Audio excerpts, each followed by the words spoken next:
Hello, everyone. I travel and speak all over the world all the time, and I'm always jet-lagged. And at one of the events, I noticed another speaker just came in different country, and while somebody was introducing him, he was actually dozing off, taking a nap. And I said, what a great idea. So from that point on, I make sure my introduction is very long, so if I need to take a nap, I could do that.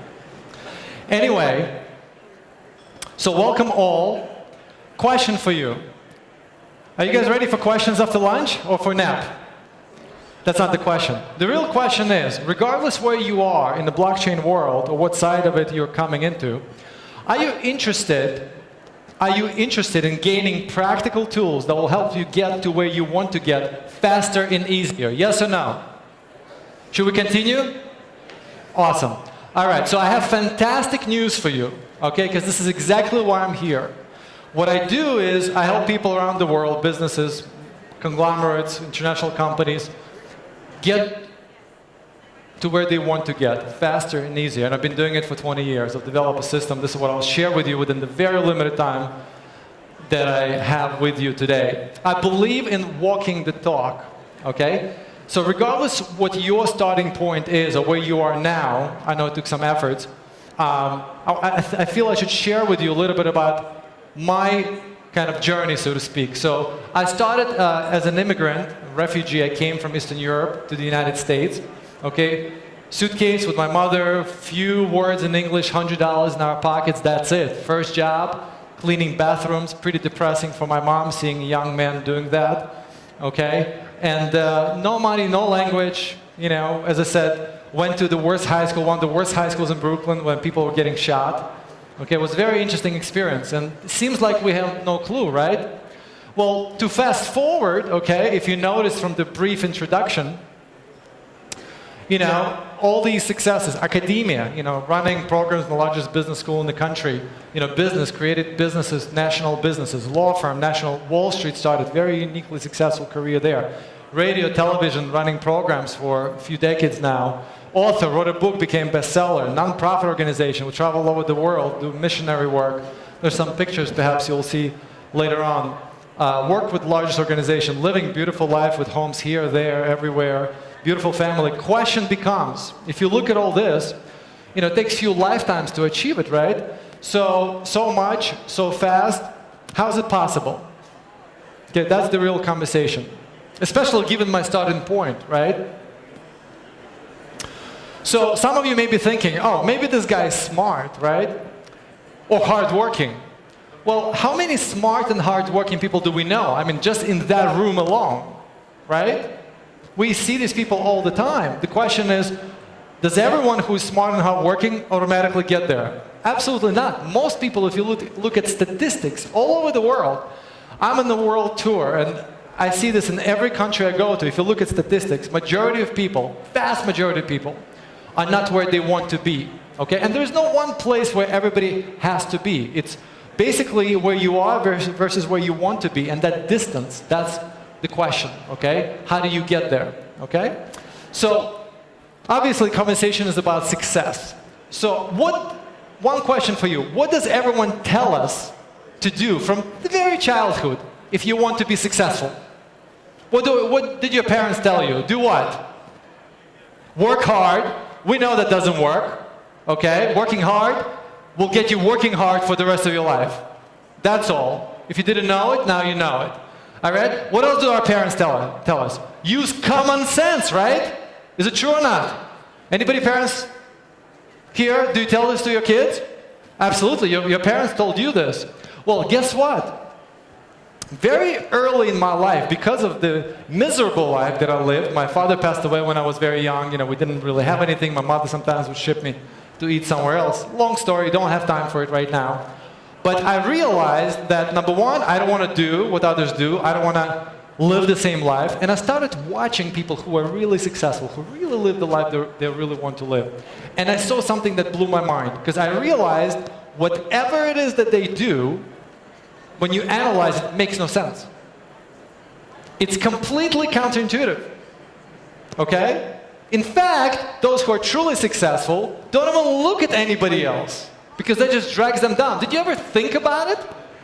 This goes against what we're taught everywhere in academic institutions, and as an academic, I could tell you this. Okay? So, and the reason, there's a good reason for it. You know, common sense comes from our brain, and you know, being in Eastern culture now, you guys appreciate it much more than the Western culture. Our brain is not our biggest friend. You know, it's not there to make you be all you want to be. So the question is, basically, what do? And if you really think about it, okay, if you really think about it, there's no truly revolutionary idea that ever been intuitive when it was just designed, okay? And examples are all over. I mean, you saw the video before lunch. I was sitting here in the room too. Mr. Kent Christensen of the Messenger Bank. I got to spend some time with him in Germany when I was asked to speak there. And it's really amazing. I mean, the guy, when Soviet Union collapsed and Gorbachev came to power, everybody was running away. Everybody thought this is the place to get out, right? Guess what this guy did? He sold everything he had, put it in his car, beat up the car so nobody steals it all along the way, and drove right from Denmark to Moscow. Made his first fortune, biggest financial company there. I mean, did everything that nobody ever expected, okay? Then did it again, recently sold one of his latest businesses almost for $1 billion, and now creating this other monster, okay, that's taking over, as you've heard, okay? And everything about even that new business also counterintuitive. I mean, they're really bridging the gap between crypto world and banking, blockchain banking, and traditional banking, okay? I mean, these guys are really geared up to bridge that gap and be ahead of the pack, even in regulatory compliance area, as you've heard in KYC and everything else. So I don't care where you are, you could appreciate these examples, and I always look for them no matter where I travel, okay? So, but once you come up with counterintuitive idea, or somebody comes up with it, it gets stored and then becomes new common sense. So my life mission was to find ways, for me first, when I was starting, and then to help others think counterintuitively. And I designed a system. There is actually a secret. Would you like to know the secret? Secret system? Some of you came up before my talk because you saw description. Because the system is CIA. CIA. Okay? Now a lot of people were wondering, and I got a lot of messages about it and everything else, especially being in other parts of the world. Well, yes, intelligence is involved. It's very true. Okay, but what CIA stands for as a system is counterintuitive intelligence amplifiers. Amplifiers are really tools, okay, that help you think counterintuitively. So obviously, within a short period of time, I can't share with you the entire system, but I'll give you a few examples so you'll appreciate what it is. And if you're interested, you can always go to my site, which is my name, stevenmelnik.org, and to get more information. So I'll give you first tool. It's called Merging Goals CIA Amplifier. Anybody has a to-do list? Raise your hand if you have a to-do list. Anyone has more than one to-do list? Of course. Now, the longer to-do list, bad news, right? Because a lot of things to do, the longer it takes. Well, guess what? So when I came, and it's applicable to any situation, when I came to the United States, I also had a lot of wants, big to-do list. You know, I had to do what? Learn the language, make money, learn the culture. I was interested in Wall Street. I had to learn that. So how do normally people approach this? They take one step at a time, right? You want to learn the language, what do? You go to language school. You want to make money, you get a first job. You want to make more money, you get a second job. And then a few years later, maybe you get something on Wall Street, right? Wrong. So what I've learned over the years, and this is one of the system, basic principles. Number one, you first of all stop, whatever you're going after, the first step, always stop. Whatever our intuition tells us to do, in vast majority of the cases, if you think back some of the things you did, it's always wrong. Okay? And there's a reason for it. Again, we don't have conversation, talk about the mind, and we don't have time for it. But first step, stop. Second, write down your wants. Whatever your to-do things, whatever you want to accomplish, write them down. Writing down scientifically proven reflects much more, gets into your subconscious, just because you write. And you retain, by the way, 30% more information this way, okay? And then, instead of doing what everybody else does, what you're doing normally, step back and see, how can I merge, that's why it's called merging wants, how do I merge all these wants so I take one action and cover all of them? Okay? And it's exactly what I did. It's exactly what I did. And guess what I ended up doing? You saw a picture before. I started bartending on Wall Street. You're forced to learn the language, otherwise you don't get tips. You get people drunk, and that's how they tell you exactly the true secrets of Wall Street, and you learn the culture, right? I mean, that's it. So I want to tell you something. Never ever, with the exception of somebody's dying, you're bleeding, never do a single task that satisfies just one want. Because you will see, your mind will tell, oh, there's no way, I just have to do this. No. Vast majority of the cases, you could do one task and get at least 3-4 wants satisfied. Does this make sense? Do you understand what I'm talking about? It's huge. It's absolutely huge. I've been sharing this for a few decades with my students, with people all over the world, organizations. I mean, separate conversation. So keep this in mind, okay? Never undertake a task unless it benefits multiple goals, okay? There's always a way to merge, and if you really look into it, you'll see the result, okay? I'll share with you one more. I call it doorway to success amplifier, okay? The reason most people fail, and again, when I say fail, they fail themselves, they don't get to where they want to be, personally and professionally, is because their starting point is wrong. And this is going to be huge for all of you entrepreneurs. Listen up. If you really listen carefully, there's a big value point coming up. So, what does our intuitive approach tell us to do? By intuition, let's say when we think about promoting our company, okay? Or writing a book, let's say. It's really no difference. This is what you guys are doing over there. Your first step is, well, what do I think? What do I have? And you tell the people, well, this is me, this is my company, this is what I do, right? Wrong. For example, books. Most books, nobody buys the books. Why? Because this is the approach. People think somebody's curious about your opinion. That's not what the world is about, okay? You know how my book became bestseller? I'll give you a little secret. I'll have to charge you extra for it. But little secret. You have to start at the end. You have to start with your consumers, what their pain points are, what they're interested in. So before I wrote a book, I just searched what are the biggest search, what are the people looking for within my area of expertise. And I wrote to that point, not only to that point, using their terminology. And of course people responded. And of course it became not just bestseller, but in multiple categories. And not just bestseller, #1 bestseller. So there are 3 mistakes that I see constantly, including in that room. Number 1, listen up, regular advertising does not work anymore, pretty much. And within a few years, it will stop working completely. Why? Because people are numb from all the messages. Numb. They hear it all the time, here, there, everywhere. They pull out their phone. Numb.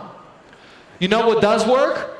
And most companies that don't understand it don't realize, why does conversion not happening? Why do our advertising dollars don't work? It doesn't work because people just ignore it at this point. These emails get ignored. What works? Advertising cannot be about the value, about what you do. You go sit there and say, what I do, this is what I do. No. Value has to be in advertising. Please capture the difference, okay? So quick example, just so you all follow. You're on the street, there's a lot of bakeries, and every bakery says, I saw this in Boston, Little Italy. Every bakery says, best pastry, best cannoli, best tiramisu. And there's one bakery with a lady outside with a plate, and there was cut up cake. And people would come up and taste it. This was the only bakery with line outside. What I'm saying is, when you advertise, you have to advertise to the point, what their pain is, what their desires are. It may have nothing to do with your product initially. That's okay. And there's no better way to give value in advertising than through education. You address what they're walking around, what they're thinking, what their pain points are. And once you give it to them, you get their attention. They appreciate you have a level of commitment. And then you could bring your message in. Big difference. This is what major companies that realize are doing really well. Everybody else doesn't understand what's going on. So that's the first mistake. The second mistake, when you do even try to provide value in advertising, it has to be the value that people need at that point, as I mentioned.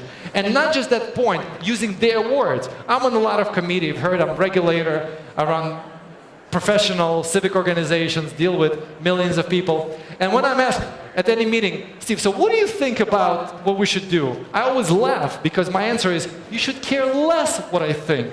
You got to care what these people are thinking that you're going to go after.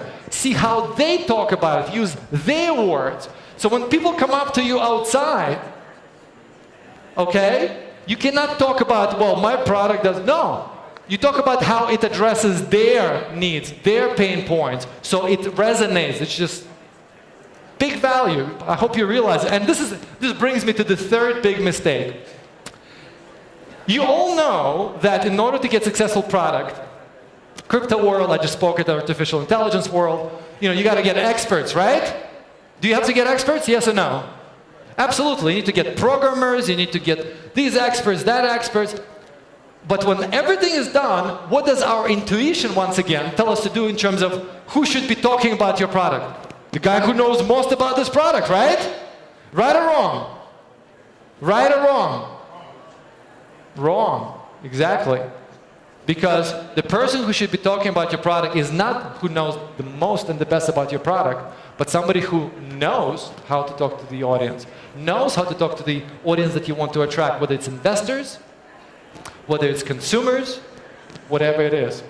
Okay, and this is the point where a lot of businesses fail because everything is in place and they don't understand why nobody responds. It's no different than if you would get me to program your blockchain. Okay, it would be the same result. So as it happens, this is exactly what I do. I help companies attract, reach, and ultimately influence the audience. And this is what I do all over the world, including consumers, investors, employees internally, and so on and so forth. Guys, I want to tell you, these days, businesses simply cannot afford functioning that they used to. You cannot afford to be in your intuitive approach because that's why you see all this huge failure rate. Okay? You have to think counterintuitive, and the businesses always have to start at the end. Okay? Is this valuable at all? Absolutely. Now, at the end of the day, why do you want to accomplish what you want to accomplish? Why? I spoke with a few people, I want to raise another few $1 million, I want to do that, but why? Why? Because at the end of the day, we all want the same thing, which is what?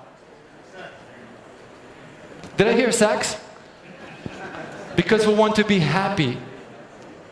Okay? Now, what does your intuitive mind tell you? When are you going to be happy?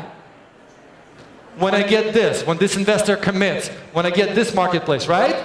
How many times in your life you already experienced that something that you really wanted, came? How long were you excited for? A few seconds, few minutes, few days, and then it's gone, right? I'm preaching to the wrong audience because I'm in the East, right? I've studied a lot of Eastern philosophies, and my life's goal is to combine East and West, because West, with a lot of effort, capital, money, everybody's miserable. East, and I've studied and I've spent a lot of time in temples, people are very peaceful, but most of them are broke. I wanted to have both, okay, which is very important. So at the end of the day, we know that's not going to happen. The counterintuitive approach to happiness is just to being grateful for what you already have, not to follow your mind. Okay? So it's all counterintuitive intelligence that come into play no matter what we do. Okay? A lot of people are asking me, before I speak, they say, oh, I see you and I look, are you a motivational speaker? Absolutely not. You know why? Many of you have been to motivational talks. You know they don't work, right? Because you get pumped up, you get excited, you get out of the door and it's all gone, right? And then the life comes to you and a little challenge and you don't know what to do personally and professionally, you're done. You're actually worse after than before the event. It's like sugar. It gives a big high, then there's a big drop, and then there's damage to your health. Same with those motivational talks. So when you come out from motivational talk and life situation comes in, dealing with people, making decisions, making business decisions, and you don't know what to do, this is exactly where I come in. Okay? Because I give you the tools, and once you apply these tools once, you get excited. Second time, it gives you confidence. Okay? But it's sustainable confidence in knowing that you could find a way to get where you want to be personally and professionally. An amazing thing that I discovered a few decades, and I have thousands of people going through me just in university and talking to millions all over the world, that it's the same tools that work on personal and professional level. In your family, relationships, no different. If you start at the end, when you talk to your kids, when you talk to your lovers, okay? Not from your head, but from their needs, their perspective, using their words. You have no idea how easy life becomes, how beautiful, enjoyable, and then you could do everything else you want, and you actually get to where you want to be. Because this whole conversation about living the life you really want to live. And when I say really want, I'm not even talking about your list of your accomplishments that you wanted to accomplish. I'm talking about somebody sat you down and said, dream, okay? Because we even stopped dreaming, okay? Because that's part of the reason why even if we accomplish where we want to be, we're still not happy because that's not really where we belong. Does this make sense? Is this helpful at all? I'm so happy. I appreciate it. It was a real pleasure. Wow, perfect timing. Thank you all. If there are any questions, I'll be thrilled to talk to you. I don't think I could take any questions, but I'll be happy to take questions at the end. Thank you. Thank you, Stephen. If I can just get Mr. Retno Dividi to come, Ms. Retno Dividi, sorry, to please come on stage and present the plaque.